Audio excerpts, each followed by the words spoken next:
दक्ष police news, पहिले खाकी मग बाकी। दिनांक 27/2/2025 रोजी वानगाव पोलीस ठाणे हद्दीतील सामुद्री माता मंदिर, चिंचणी, पिंपळनाका, तालुका डहाणू, जिल्हा पालघर येथील मंदिरात कोणीतरी अज्ञात चोरट्यानं बंद सामुग्री माता मंदिराच्या पाठीमागील दरवाजाचा कोयंडा तोडून आत प्रवेश करून चांदीचा मुकुट तसंच शंकरदेवाची चांदीची मूर्ती, दानपेटीतील रोख रक्कम व हरिहरेश्वर मंदिराचे दानपेटीतील रोख रक्कम असा एकूण 2,35,000 रुपये किमतीचा मुद्देमाल घरफोडी चोरी करून चोरून नेला म्हणून वानगाव पोलीस ठाण्यात गुन्हा दाखल करण्यात आला।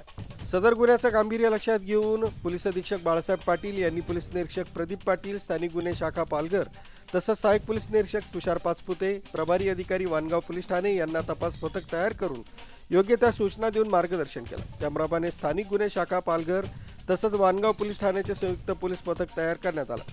सदर पथकानं गुप्त बातमीदाराच्या सहाय्यानं तसंच तांत्रिक पद्धतीनं तपास करून संशयित आरोपी सुभाष शीतल प्रसाद केवट, वय 42 वर्ष, राहणार कुंदेवाडी, तालुका निफाड, जिल्हा नाशिक, मूळ राहणार ग्राम पिपरी, पोस्ट महादेवा, तालुका भदोई, जिल्हा संत कबीर नगर, राज्य उत्तर प्रदेश यास ताब्यात घेऊन त्याच्याकडे कसून चौकशी केली असता सदरचा गुन्हा केल्याचं त्यानं कबूल केलाय। सदर गुन्ह्यात वर नमूद आरोपीस अटक करून गुन्ह्यात गेलेला मुद्देमाल जप्त करण्यात आला।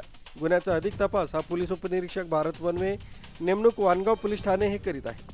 सदरची कामगिरी ही बाळासाहेब पाटील, पोलीस अधीक्षक पालघर, विनायक नरळे, अप्पर पोलीस अधीक्षक पालघर, विकास नाईक, उपविभागीय पोलीस अधिकारी बोईसर विभाग यांच्या मार्गदर्शनाखाली पोलीस निरीक्षक प्रदीप पाटील, स्थानिक गुन्हे शाखा पालघर, सहाय्यक पोलीस निरीक्षक तुषार पाचपुते, प्रभारी अधिकारी वानगाव पोलीस ठाणे, पोलीस उपनिरीक्षक रवींद्र वानखेडे, पोलीस उपनिरीक्षक राठोड, पोलीस हवालदार संदीप सरदार, पोलीस हवालदार राकेश पाटील, पोलीस हवालदार गायकवाड सर्व नेमणूक स्थानिक गुन्हे शाखा पालघर तसंच सहाय्यक फौजदार भूषण संखे, पोलीस हवालदार समीर संखे नेमणूक वानगाव पोलीस ठाणे यांनी यशस्वीरित्या पार पाडली।